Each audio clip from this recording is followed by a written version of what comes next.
Well, hello, folks out there in YouTube land. Oh, boy, we got a show for you today. Yep, Sign Stealer, the Netflix documentary came out, and he does not regret a thing. Very interesting documentary. I watched it this morning. It's a little over an hour. It was informative in some ways. Other ways, I was like, oh, crap. I was expecting him to come out and say a few things that would at least lend credibility to certain aspects of what happened. And he was denying pretty much everything, which surprised me. I thought he would, admit to the Central Michigan sideline thing. He didn't do that. We're going to get into all of that stuff, but wow. Now, first things first, and I've got to do this because I know the Michigan fans, how upset they get. I've told you and told you, there are certain videos I do you don't want to watch. This is going to be one of those because I'm going to be very frank with you, and it's pretty obvious. A lot of the things in the Netflix, they didn't quite pass the smell test.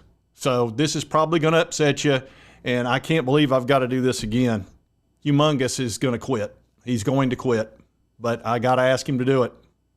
Do your thing. Just walk away. Yeah, Humongous is not long for this job. He's getting tired of working 7 days a week, but a lot of this stuff I'm covering, there's just too many people that get upset. The Michigan fans, I warned you yesterday, but you've been wearing me out in the comment section, just going nuts on me, just giving me a ton of grief. Now Kane!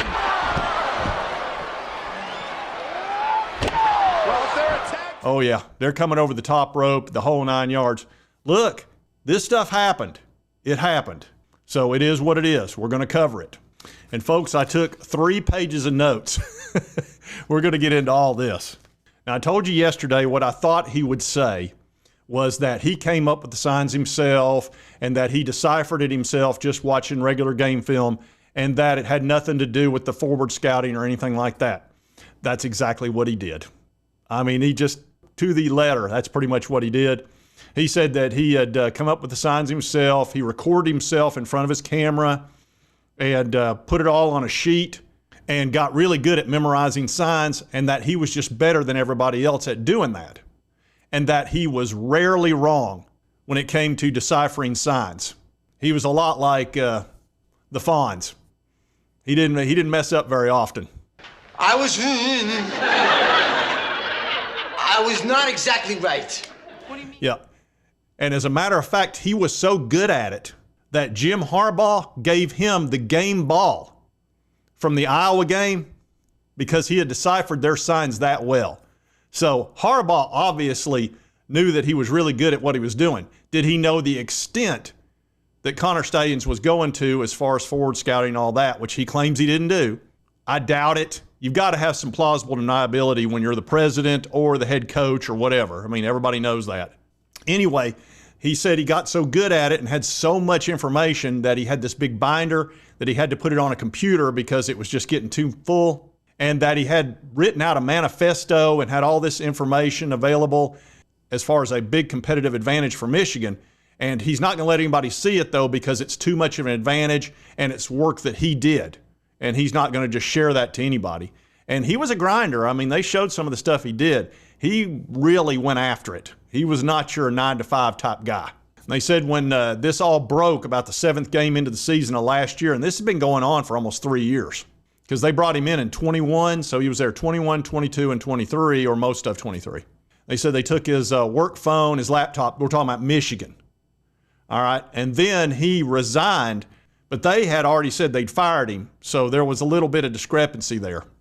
And this all broke loose in 2023 when word got leaked that they were stealing signs, and we'll get into that a little bit. And this talks about what Connor Stalions is accused of, and the NCAA opened an investigation in the Michigan program in October of 2023, and Michigan and Stalions were accused of running an elaborate scheme that involved stealing opponents' signals by attending their games, filming their sidelines, and decoding their coaches' play-calling signs, none of which is permitted by the NCAA.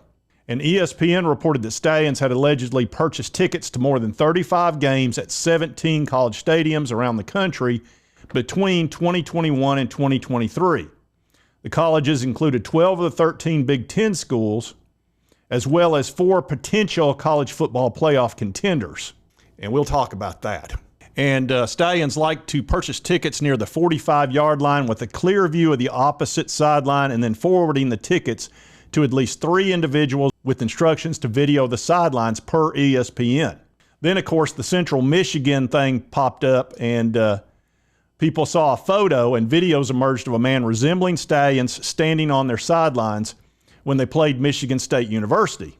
Per the Detroit Free Press, Sports Illustrated also uncovered text allegedly sent by Stalions in 2021 in which he boasted that he stole opponent signals. And the investigators accused Stalions of scouting at least 13 future Michigan opponents on at least 58 occasions. Says his actions are considered a level 1 NCAA violation, the most serious category, and seriously undermine and threaten the integrity of the NCAA model. And here you see him with the Michigan guys. So he clearly, they loved him. He was a hard-working dude at what he did, and he obviously helped him quite a bit. And I've shown you the sideline where Michigan was playing Ohio State, and he was doing the whole pointing up thing. I'll show you that now. All right, now here's the Ohio State quarterback. He's looking over to the sideline. There's Connor right there. Look at Connor. He's watching close. Oh, he's watching so close. Get out of the way, running back. Okay, now they're saying pass, pass, pass. How did he know that? How did Connor know they were going to pass, pass? Look, everybody. Now, this is he's an analyst, makes $60,000 a year. Look at him. Everybody follows his direction. Yeah, you can see that knowing whether somebody's going to pass or run is a big help. Now, the thing about the Central Michigan deal when they found him on the sidelines, or believe they found him on the sidelines, during the Netflix special, and Dave Portnoy, who's a huge booster and loves the Michigan Wolverines, he said that Connor had told him, yeah, that was me. But then Connor held up a picture of himself. He said, see, this guy doesn't even look like him. So he was trying to say it didn't look like him at all. Let me see your identification. You don't need to see his identification. We don't need to see his identification. These aren't the droids you're looking for. These aren't the droids we're looking for. Now, that wasn't the only time he was in disguise, supposedly. He went to the Ohio State game, the big game last year, and he went in disguise there. He wore a mask and a toboggan and watched the game in disguise because he knew he would, it'd be a big uproar if everybody saw him and recognized him. And the big issue was Venmo kind of showed a paper trail of where he'd bought those tickets. So it wasn't hard for people to investigate that and figure out, he bought all these tickets for all these games. Now, he tried to say they were just buddies and people that he would just buy tickets and somebody might want a ticket and he would just give it to them. And he said also that's how he made some money, because maybe they'd pay him extra or something along those lines, which really didn't make a lot of sense. But where he came up with the money, it would have taken a lot of money to buy 45-yard line tickets for these games. These were big-time games. And supposedly, somebody by the name of Uncle T came into the picture. And we'll talk about that for a minute.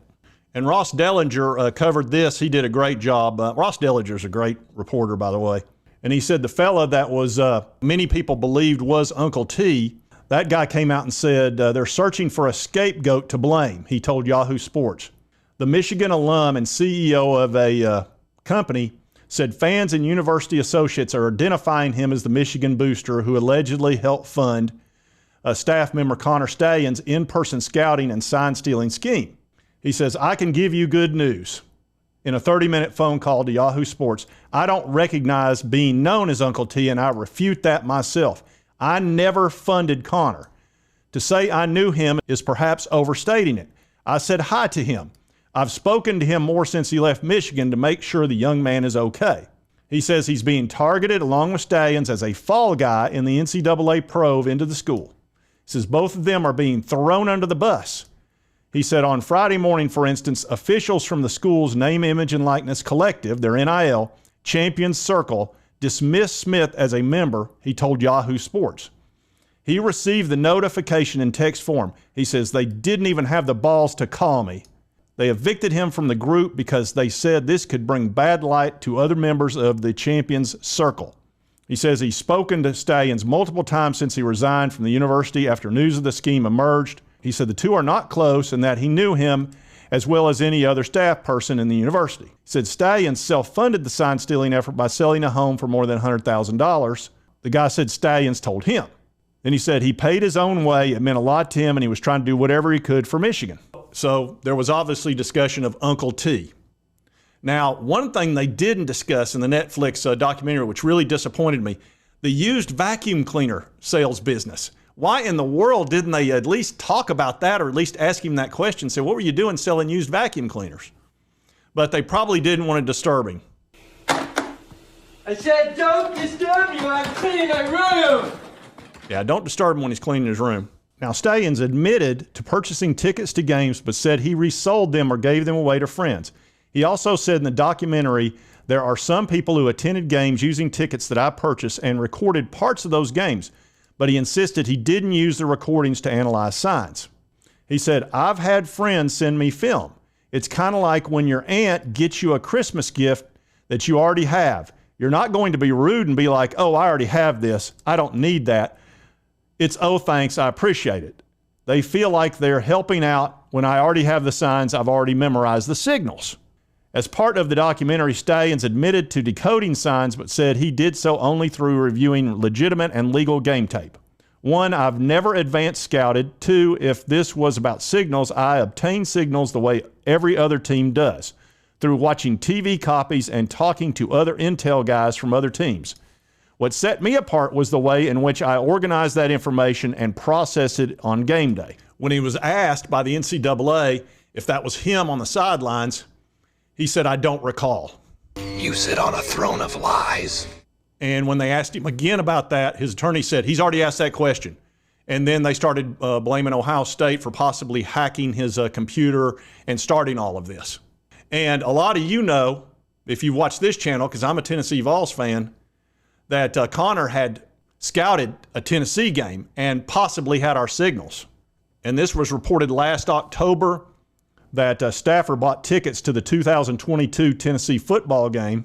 Stalions bought a ticket within viewing range of the Vols sideline and the coaching staff signals and transferred the ticket to someone else who used it on October 29th. Tennessee won 44-6 that evening at Neyland Stadium and was ranked number 1 in the country. Stalions also reportedly bought tickets to games involving Alabama, Georgia, Clemson, and Oregon, using associates to attend games within viewing range of the team's coaching staffs and recording their signals. And of course, there was a report with a person with direct knowledge said that Connor Stalions may have reached out to a team that was playing a couple of teams that could get in Michigan's way. Obviously, that would have been Tennessee and Clemson that year in 2022. Just so happened he had scouted those two teams. And then, of course, South Carolina out of nowhere beat 2 playoff-bound teams in a row after struggling most of the season, and especially going into those 2 games where they'd only scored 16 points against Missouri and Florida, then scored almost 100 against 2 top 10 teams. And then after that went 2-7. So there are people that think that he may very well have reached out to South Carolina. I'm one of those people. Can I prove it? No. It's alleged. But I can tell you this much. There's a lot of smoke. The question is there fire? Maybe we'll find out. It's probably going to take some time because the NCAA is investigating this. And Connor is not being cooperative, in my opinion. That's an opinion. And Connor, at the end of this thing, said, I don't regret a thing, and I would do it again.